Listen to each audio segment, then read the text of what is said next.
Hello friends, आज की जो हमारी मेडिसिन है उसका नाम है ब्यूफोराना। ब्यूफोराना होम्योपैथी की बहुत इंपॉर्टेंट मेडिसिन होती है। अब मैं आपको पहले बताता हूँ इसके कौन कौन से साइन एंड सिम्टम इंक्लूड होते हैं इस मेडिसिन में, जो कि काफ़ी यूज़फुल होते हैं। पेशेंट में अगर दिखे तो इस मेडिसिन को प्रिस्क्राइब किया जाता है। तो सबसे पहला और सबसे इंपॉर्टेंट सिम्टम आप याद रखिए कि जो भी ब्यूफोराना के पेशेंट होते हैं उनको डिज़ायर होता है किस चीज़ का, सोलिट्यूड यानी अकेले जाने का। हमेशा अकेले रहना पसंद करेंगे, लेकिन उसमें एक बहुत इंपॉर्टेंट चीज़ छुपी रहती है। किस लिए? तो patient always desire to be solitude to practise masturbation, यानी मास्टरबेशन की एक्टिविटी परफॉर्म करने के लिए वो हमेशा छुपते रहेंगे, लोगों से अकेले रहना पसंद करेंगे। उसके बाद कांस्टेंट जो पेशेंट रहता है वो licking of lips, licking of tapping of tongue, lapping of tongue, ये सारी चीज़ें देखा जाता है। मतलब वो अपने होठों से खेलते हैं, अपने जीभ को बाहर निकालते हैं। तो ऐसा बार बार जो इरेलेवेंट जो एक्टिविटीज़ होती हैं वैसा एक्टिविटीज़ परफॉर्म करते हैं। साथ में पेशेंट को हमेशा लगता है कि उनका जो हार्ट है, यानी उनका जो मोस्टली हार्ट सिम्टम है, लेकिन पेशेंट को कैसा लगता है ये पूरा चेस्ट का एरिया पानी में स्विम कर रहा है, एकदम फ्री हो गया, कंप्लीटली स्विंगिंग इन वाटर, ऐसा सेंसेशन होता है। तो ये जो स्विमिंग का सेंसेशन हो गया, लिकिंग ऑफ लिप्स हो गया, लैपिंग ऑफ टंग हो गया, और हमेशा अकेले रहना पसंद करेंगे फॉर प्रैक्टिस ऑफ मास्टरबेशन, तो ये बहुत इंपॉर्टेंट सिम्टम होती है। ये सारी सिम्टम को हम डिटेल में बात करेंगे। साथ में इस वीडियो में इस मेडिसिन के कंप्लीट हम हेडेक कंप्लेन के बारे में बात करेंगे, मेंटल सिम्टम जो बहुत इंपॉर्टेंट है, उसके बाद यूरिनरी कंप्लेन, और साथ में मतलब मेल और फीमेल कंप्लेन साथ में डिस्क्राइब करेंगे। आप वीडियो के लास्ट तक बने रहिएगा, सारी सिम्टम बहुत अच्छे से समझ में आ जाएगी। नमस्कार दोस्तों, मैं हूं डॉक्टर मानवेंद्र पांडे, बहुत बहुत स्वागत है आपका हमारे चैनल में। चलिए आज की मेडिसिन पढ़ते हैं। दोस्तों, ब्यूफोराना मेडिसिन का सोर्स है एनिमल किंगडम, यानी एनिमल किंगडम से इस मेडिसिन को बनाया जाता है। अब कहाँ से, यानी सिनोनिम क्या बोलते हैं? इसका सिनोनिम है टोड पॉइजन। अब टोड पॉइजन की बात करें तो जो मेंढक रहता है उसके जो पीठ पे एक ग्लैंड पाई जाती है, उस ग्लैंड का जो सिक्रीशन होता है, उस सिक्रीशन को एक्सट्रैक्ट करके उससे इसका मदर टिंचर बनाया जाता है। साथ में हायर पोटेंसी में चेंज किया जाता है आफ्टर पोटेंटाइजेशन टेक्निक। दोस्तों, ब्यूफोराना के पेशेंट काफ़ी ज़्यादा चिली होते हैं और इनका जो माइज़म होता है वो सोरा यानी सोरिक माइज़म के जो पेशेंट रहते हैं उनमें ये बहुत ही अच्छा एक्ट करती है। अब जब इस मेडिसिन की प्रूविंग हो रही थी तो बहुत सारे डॉक्टर्स ने ये पाया कि बहुत सारे ड्रॉप्सी के लक्षण देखे गए। उसके बाद एपिलेप्सी यानी बार बार कन्वर्जन आता था, सीजर आता था पेशेंट के ऊपर, तो ये सारी चीज़ें देखी गई। तो जब प्रूविंग हो गया तो बाद में पेशेंट के ऊपर भी ट्राई किया गया, तो ये सारी चीज़ें पेशेंट में बेहतर पाई गई। अगर ऐसा डिजीज़ कंडीशन था तो उसको ये बेटर बनाता था। बहुत बार एपिस्टेक्सिस की कंडीशन भी देखी गई थी, यानी नोज़ ब्लीडिंग, नाक से लगातार खून आने की समस्या, तो वो भी ठीक हो गई। तो ये सारी चीज़ें प्रूविंग के टाइम में देखी गई, वो पेशेंट में भी दिखता है। अब दोस्तों, इसकी स्फेयर ऑफ एक्शन की बात करते हैं तो ये जो मेडिसिन है ब्यूफोराना, ये पूरे बॉडी पे एक्ट करती है, बहुत पॉलीक्रेस्ट रेमेडी है। लेकिन उसमें भी सबसे इंपॉर्टेंट ऑर्गन की बात करें तो स्किन पे एक्ट करेगी, CNS यानी सेंट्रल नर्वस सिस्टम पे इसका बहुत अच्छा एक्शन देखा जाता है। मेमोरी ग्लैंड, फीमेल की मेमोरी ग्लैंड पे एक्शन देखा जाता है। फीमेल जेनाइटेलिया, मेल जेनाइटेलिया और हार्ट, ये इतने ऑर्गन हैं जहाँ पे बहुत इसका प्रीडोमिनेंटली एक्शन देखा जाता है, यानी काफ़ी ज़्यादा मार्क सिम्टम देखा जाता है। अब दोस्तों, इसकी पैथोफिजियोलॉजी की थोड़ी बात करें तो ये जो मेडिसिन है ब्यूफोराना, वो सेंट्रल नर्वस सिस्टम पे यानी नर्वस सिस्टम पे एक्ट करती है, प्रोड्यूस करती है एपिलेप्टिक सिम्टम। एपिलेप्टिक सिम्टम में बहुत बार सीजर आता है, वो मोस्टली रात में आता है। कन्वर्जन जैसे सिम्टम, बहुत बार एपिलेप्सी के सिम्टम के साथ साथ ड्रॉप्सी के सिम्टम, और उसके साथ साथ नोज ब्लीडिंग यानी एपिस्टेक्सिस की, ये मोस्टली रात में देखा गया था। तो ये सारी सिम्टम रात में पाई जाती है। दोस्तों, अब इस मेडिसिन के कॉन्स्टिट्यूशन की बात करें तो ये मेडिसिन अगर चिल्ड्रन होंगे तो काफ़ी फीबल माइंडेड के होंगे, बहुत नॉटी होंगे और बहुत ज़्यादा शरारती होंगे। उसके साथ साथ बहुत चाइल्डिश बिहेव करेंगे। जो बड़े पेशेंट रहेंगे वो चाइल्डिश बिहेव करेंगे, और जो भी चाइल्ड रहेगा वो तो रहेगा ही बहुत ही ज़्यादा नोटोरियस, काफ़ी सिली एक्टिविटी परफॉर्म करेगा। और जो प्री मैच्योर ओल्ड दिखते हैं, यानी 20 की उम्र में 30 का लगना, 30 की उम्र में 50 के लगते हैं। क्यों लगते हैं? क्योंकि उनका वाइटल फ्लूइड का लॉस होने की वजह से, बहुत ही एक्सेसिव मास्टरबेशन परफॉर्म करने की वजह से क्या होता है, वाइटल फ्लूइड की लॉस होती है। उसकी वजह से रिंकल वगैरह सब चीज़ की सिम्टम स्किन कंप्लेन में पाई जाती है। उसको मैं वीडियो में बताऊंगा, आप वीडियो के लास्ट तक बने रहिएगा। अब दोस्तों, ये बहुत ही ज़्यादा, मैंने बोला इसका माइज़म सोरा है, तो एंटी सोरिक मेडिसिन इसको बोलते हैं। तो बहुत ही इफेक्टिव रोल प्ले करती है किसी भी टाइप का डीप एंटी सोरिक कंडीशन हो, तो डीप सोरिक कंडीशन हो तो उसमें एज ए एंटी सोरिक इस्तेमाल कर सकते हैं। दोस्तों, इस मेडिसिन के मेंटल सिम्टम की बात करते हैं। ये मेडिसिन का मेंटल सिम्टम बहुत पेक्यूलियर होता है। इसका एक एक सिम्टम आप ध्यान से सुनिएगा, बहुत इंपॉर्टेंट है। तो सबसे पहला सिम्टम, जो पेशेंट होते हैं ब्यूफोराना के वो चाइल्डिश बिहेव करते हैं। उनका एक सिम्टम ये पाया जाता है कि सिर्फ बॉडी ग्रो होती है लेकिन मेंटली वो चाइल्डिश होते हैं। यानी जिनको आप अपने रोज़मर्रा की ज़िंदगी में देखते होंगे, बहुत सारे लोग ऐसे होंगे जिनको आपने भी बोला होगा कि सिर्फ ये बुद्धि से छोटा है लेकिन शरीर से बढ़ गया है। तो जो ऐसे पेशेंट होते हैं जो कि काफ़ी चाइल्डिश बिहेव करते हैं, छोटी छोटी बात पे इरेलेवेंट आंसर देते हैं, चिढ़ जाते हैं, नोटोरियस हरकतें करते हैं, तो ये सारी जो एक्टिविटी होती है वो ब्यूफोराना के पेशेंट में देखी जाती है। उसके बाद पेशेंट काफ़ी सैड होते हैं, रेस्टलेस होते हैं, मेंटली रेस्टलेस होते हैं। कब होते हैं? जब भी पेशेंट कोई भी एक्टिविटी उनको बोला जाए करने के लिए तो सैड हो जाते हैं, यानी कोई भी काम नहीं करेंगे, चुपचाप सैड होकर बैठ जाएंगे, जबकि वो दिखाते हैं कि वो सैड हो गए हैं ताकि उनसे वो काम हटा लिया जाए, यानी उनको ना बोला जाए। तो ये बहुत ही इंपॉर्टेंट सिम्टम है। एक सिम्टम और भी देखा जाता है कि रिंग ऑफ हैंड, यानी वो जब भी आप उनको पेशेंट को देखेंगे ना, वो अपने ख्यालों में खोए रहेंगे और अपने हाथों का मूवमेंट करते रहेंगे, कभी उंगलियां ऐसे मरोड़ेंगे, कभी हाथ को इधर उधर पकड़ेंगे, मतलब अपने हाथ के साथ खेलते रहेंगे, उंगलियों के साथ खेलते रहेंगे। ये उनका डीप कैरेक्टरिस्टिक सिम्टम है। हमेशा जो भी काम करे उसमें हाथ का इन्वॉल्वमेंट रहता ही रहता है। पेशेंट काफ़ी ज़्यादा एंशियस होता है हेल्थ के बारे में। अगर ब्यूफोराना के पेशेंट को किसी भी तरह का कंप्लेन हो गया तो वो हमेशा सोचेगा कि मैं कब ठीक होऊंगा, मेरी कंडीशन कब बेटर हो जाएगी, मैं ठीक होऊंगा भी या नहीं होऊंगा, डॉक्टर साहब मुझे बढ़िया दवाई दे रहे हैं या नहीं। तो ये जो सिम्टम होता है ना एंग्शियस का अबाउट हेल्थ, अपने हेल्थ को लेके, वो भी बहुत इंपॉर्टेंट होता है। पेशेंट बहुत फीबल माइंडेड का होता है, इडियोसी देखा जाता है, चाइल्डिश देखा जाता है। ये सब आप ब्यूफोराना के पेशेंट में देख सकते हैं।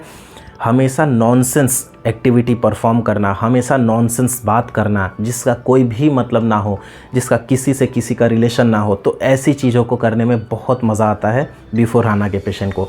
और अगर ये बात आपसे पेशेंट करे, आप उसके बात को ना सुने या फिर आप उसके बात को ना समझे, एंग्री हो जाएगा। सडन वॉयलेंस ही देखा जाता है बेलाडोना के पेशेंट की तरह।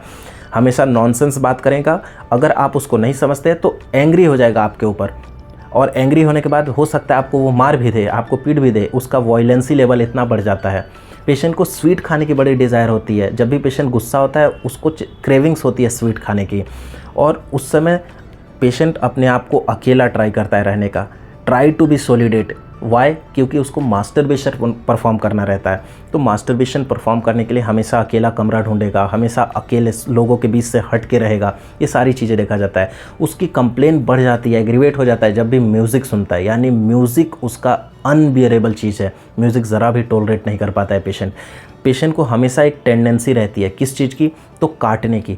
जब भी कोई नया चीज़ देखेगा, नई ऑब्जेक्ट देखेगा, किसी से बात करेगा तो उसको काटने की सेंसेशन होती है। लगता है कि पेशेंट को कि मैं काटूं इसको। तो जो काटने की, बार बार छोटी से छोटी जगहों पे काटने की एक्टिविटी देखी जाए, कुछ हाथ में पकड़ लिया, कुछ भी चीज़ पकड़ लिया तो काटते फिरे, तो ये भी बाइटिंग का सेंसेशन भी बहुत ज़्यादा इंपॉर्टेंट है। पेशेंट उसके साथ स्टूपिड होता है बहुत ही ज़्यादा, कुछ भी बोलेगा, कुछ भी, और लाउड वॉइस में बोलेगा। मतलब कुछ अगर छोटा भी चीज़ बोलना रहेगा तो बहुत बड़े आवाज़ में, बहुत लाउड आवाज़ में, पास में किसी को बुलाना हो, एक बार में नहीं सुना तो इतना ज़ोर से बोलेगा कि बाजू वाले कमरे के भी लोग सुन ले, तो इतना ज़्यादा तेज़ आवाज़ में बोलेगा। और वो अगर नहीं सुने तो इरिटेबल हो जाएगा, 2 मिनट के अंदर इरिटेबल हो जाएगा। तो ये आपको मैंने जो भी कंडीशन ये मेंटल बताई, इसको याद रखने की ज़रूरत है कि पेशेंट बार बार छोटी से छोटी चीज़ों में इरिटेबल हो जा रहा है, वायलेंट हो जा रहा है, स्टूपिडिटी देखने को मिल रहा है, उसके साथ चाइल्डिश बिहेवियर देखने को मिल रहा है, अपने हाथ को बार बार ऐसा घुमा रहा है, छोटी छोटी चीज़ों में अपने आप को सॉलिडेट कर दे रहा है, अकेले कर दे रहा है। क्यों कर रहा है? क्योंकि उसको मास्टरबेशन परफॉर्म करना है। तो ये सारी एक्टिविटी मेंटल सिम्टम में देखी जाती है। अब दोस्तों इसके हेडेक के बारे में बात करते हैं। इसका हेडेक बहुत इंपॉर्टेंट है। रात के टाइम पे हेडेक बढ़ जाता है, जब भी म्यूज़िक सुनता है हेडेक बढ़ जाता है। उसके पेशेंट को लगता है कि उसका जो हार्ट है, हार्ट स्विम कर रहा है, पानी के अंदर तैर रहा है। उसका जो ब्रेन रहता है उसको लगता है कि कोई आयरन वाले हाथ से, यानी आयरन हेड से पूरे ब्रेन को ऐसा कोई होल्ड किया है, टाइट ऐसे पकड़ा हुआ है ऐसे दिमाग को, ऐसा सेंसेशन होता है। उसके बाद one sided, mostly left sided headache होता है पेशेंट को। जब भी ब्रेकफास्ट करेगा, ब्रेकफास्ट करने के जस्ट बाद हेडेक स्टार्ट हो जाता है। पेशेंट को काफ़ी ज़्यादा सेंसेशन होता है कि कोई गर्म पानी उसके सर पे डाल रहा है, यानी लगता है एकदम हॉट वेपर सर पे ऐसे पानी गिर रहा है, जिसकी वजह से पूरी बॉडी उसकी गर्म हो जाती है अचानक से। ये सिम्टम होता है कब होता है? जब भी पेशेंट एक्साइटेड होता है, सेक्सुअली एक्साइटेड होता है, वो टाइम का ये कंडीशन होता है दोस्तों। उसके बाद उसके पेट में, एब्डोमेन में पेशेंट को लगता है, एक बहुत पेक्यूलियर सिम्टम होता है कि जब भी स्टूल पास आउट करने पेशेंट जाएगा तो स्टूल के साथ साथ ice ball, cold ice ball भी निकल रहे हैं उसके रेक्टम से, यानी ठंडा एकदम बर्फ़ जैसा आइस बॉल उसके रेक्टम से निकल रहे हैं स्टूल पास आउट करने के टाइम पे। और काफ़ी ठंडा पेशेंट का पेट लगता है वो टाइम पे, चिलीनेस हो जाता है। ये भी बहुत इंपॉर्टेंट सिम्टम है इसके एब्डोमिनल कंप्लेन का दोस्तों। अब बात करते हैं इसका एपिलेप्सी का कंडीशन। एपिलेप्सी में मैं मेल और फीमेल दोनों इंक्लूड करूँगा, क्योंकि ये इंटरलिंक है दोस्तों, एक से दूसरा मिला हुआ है। जब भी मेल कंप्लेन फीमेल कंप्लेन, जैसा कि उनको मेंसेस के टाइम पे फीमेल का, मेल का जब भी सेक्सुअली एक्साइटेड रहेगा वो टाइम पे एपिलेप्सी देखा जाएगा, एपिलेप्टिक अटैक देखा जाएगा। तो ये साथ साथ में चलेगा, उसकी अब हम बात करते हैं। तो एपिलेप्सी कंडीशन की सबसे one of the best medicine है ब्यूफोराना, ये चीज़ याद रखिएगा। पेशेंट को एपिलेप्टिक अटैक आएगा, सीजर आएगा केवल रात में अगर ऐसी कंडीशन आ रही है तो वो ब्यूफोराना का पेशेंट है। और मेंसेस की बात करें फीमेल का, तो जब भी मेंसेस आएगा वो टाइम पे उसको एपिलेप्टिक अटैक आएगा। मेंसेस काफ़ी डार्क होता है, प्रोफ्यूज होता है, काफ़ी लॉन्ग लास्टिंग होता है और बहुत जल्दी आ जाता है। मेंसेस आर टू क्विकली, बहुत पीरियड से बहुत पहले आ जाएंगे, डेट से बहुत पहले आ जाएंगे और काफ़ी लॉन्ग लास्टिंग रहेंगे दोस्तों। मेंसेस के टाइम पे फीमेल पेशेंट का पाल्पिटेशन देखा जाता है, palpitation of heart, irregular pulses, sensation लगता है पेशेंट की कि हर एक जॉइंट में कुछ तो एक लकड़ी का, वुड का कुछ तो अटका हुआ है। जब भी पेशेंट अपने हाथ पांव को टच करेगी तो उसको लगेगा कुछ तो लकड़ी का फंसा हुआ है हर एक जॉइंट में। ये भी बहुत इंपॉर्टेंट सिम्टम होता है दोस्तों। उसके बाद बच्चों में स्पाज्म देखा जाता है। बच्चों में स्पाज्म कैसे देखा जाएगा? जब भी एंग्री मदर नरिश करेगी, यानी अपना जब भी उसकी मदर रहेगी वो काफ़ी वॉयलेंट रहेगी, गुस्से में रहेगी, उसके बाद अगर बच्चे को दूध पिलाती है, उसके बाद बच्चे को नरिश करती है, वो टाइम पे बच्चे में एपिलेप्सिक अटैक भी देखने को मिल सकता है। उसके साथ साथ स्पाज्म देखने को मिल सकता है। एपिलेप्सी बहुत रेयर है लेकिन स्पाज्म हमेशा देखा जाता है। कब? जब भी उसकी मदर एंग्री हो और उसके बाद उसको नरिश करे, उसके बाद उसको दूध पिलाए, तो वो टाइम पे कंडीशन देखी जाती है। अब दोस्तों इसकी मोडेलिटीज़ की बात करता हूँ। ये जो एपिलेप्सी का कंडीशन मेल और फीमेल कंडीशन होते हैं उसकी, तो जब भी गर्म रूम यानी गर्म जगह पे जाएगा पेशेंट तो एग्रीवेशन हो जाएगा, सिम्टम बढ़ जाएगी। गर्म रूम में जाएगा तो बढ़ जाएगी। स्लाइट नॉइज से, स्लाइट लाइट से एग्रीवेशन हो जाता है। जब भी पेशेंट सेक्सुअली एक्साइटेड होता है तो उसका एग्रीवेशन हो जाता है। बेटर किससे लगता है? तो ठंडे रूम में जाएगा, ठंडे हवा में जाएगा, ठंडा बाथ लेगा यानी ठंडे पानी से नहाएगा तो उसको थोड़ा राहत मिलती है। दोस्तों अब मेल कंप्लेन की बात करें तो मेल का मैंने बताया आपको जो मास्टरबेशन की कंप्लेन है वो तो रहती है, साथ में बहुत ही जल्दी वो प्री मैच्योर इजैकुलेशन होना स्टार्ट हो जाता है पेशेंट का और उसके वजह से बहुत बार इम्पोटेंट पाया जाता है पेशेंट। मेल के अंदर बहुत ही यंग एज से काफ़ी डीप मास्टरबेशन की वजह से पेशेंट इम्पोटेंट हो जाता है। बाद में बहुत बार ऐसा भी देखा जाता है कंडीशन कि वो कंसीव नहीं कर पाती है फीमेल, क्योंकि मेल वहाँ पे इम्पोर्टेंट पाया जाता है। अब दोस्तों फीमेल की पर्टिकुलर यूटेराइन डिजीज़ की बात करते हैं। यूटेराइन में फीमेल का मेंसेस से भी रिलेशन रहेगा, तो आप लाइन बाय लाइन ध्यान से सुनिएगा। जो मेंसेस होते हैं फीमेल के, वो मैंने आपको पहले ही बताया कि बहुत डेट से पहले आ जाते हैं। तो मेंसेस अर्ली आएगा, प्रोफ्यूज आएगा, जब भी आएगा उसके साथ एपिलेप्टिक अटैक रहेगा और वो टाइम पे वाटरी ल्यूकोरिया भी रहेगा। तो वाटरी ल्यूकोरिया रहने का मतलब क्या है कि जब भी ल्यूकोरिया होगा पेशेंट को ईचिंग होगा काफ़ी ज़्यादा, जो उसका कैरेक्टर रहेगा वाटरी रहेगा। और inflammation of femoral when during the time of menses, ये भी इंपॉर्टेंट सिम्टम है। जब भी मेंसेस रहेगा फीमोरल जो वेन होती है पैरों में उसका इन्फ्लामेशन देखने को मिलता है।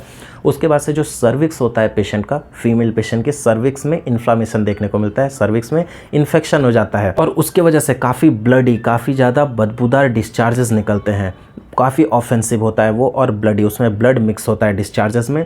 ट्यूमर भी पाया जाता है, ट्यूमर ऑफ ब्रेस्ट, जो ओवरीज होती है ओवरी में भी ट्यूमर पाया जाता है, इसलिए पीसीओडी के कंडीशन में भी इस मेडिसिन का हम यूज़ करते हैं।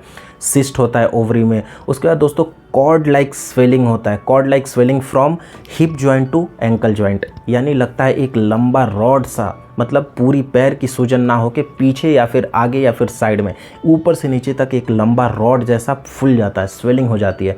वो वेन्स की स्वेलिंग होती है दोस्तों, क्योंकि बहुत बार ऐसा होता है कि ब्लड प्रेशर जो होता है, आर्टरीज ब्लड डीऑक्सीजनेटेड ब्लड पूरे बॉडी में सप्लाई करती है और जो डीऑक्सीजनेटेड ब्लड रहता है वो वापस पूरी बॉडी से हार्ट में वेन्स लेके जाती है। तो उस कंडीशन में क्या होता है कि जो वाल्व्स होते हैं वो प्रॉपर काम नहीं करने की वजह से कई बार डीप वेन थ्रोम्बोसिस की भी सिम्टम देखी जाती है। उसकी वजह से बहुत बार वेन की सूजन भी देखी जाती है ऊपर से नीचे तक। तो ऐसा कॉर्ड लाइक स्वेलिंग जो रहता है, कॉर्ड लाइक इन्फ्लामेशन रहता है, वो भी पेशेंट में पाया जाता है। तो आई होप दोस्तों आपको ये सारी कंप्लेन समझ में आ गई होगी। कोई भी डाउट होगा कमेंट सेक्शन में लिखिएगा। अगर आपका कोई सजेशन होगा, कोई नई रेमेडी पढ़ना चाहते हो तो वो भी लिख दीजिएगा कमेंट में, मैं उसके ऊपर वीडियोस बना दूंगा। चैनल पे नए हैं तो सब्सक्राइब जरूर करिएगा। इस वीडियो को देख रहे हैं, अच्छी लगे तो लाइक भी कर दीजिएगा। अपने दोस्तों के साथ शेयर करना बिल्कुल मत भूलिएगा। मिलते हैं एक नई रेमेडी के साथ नई वीडियो में, तब तक के लिए खुश रहिए, हेल्दी रहिए। धन्यवाद।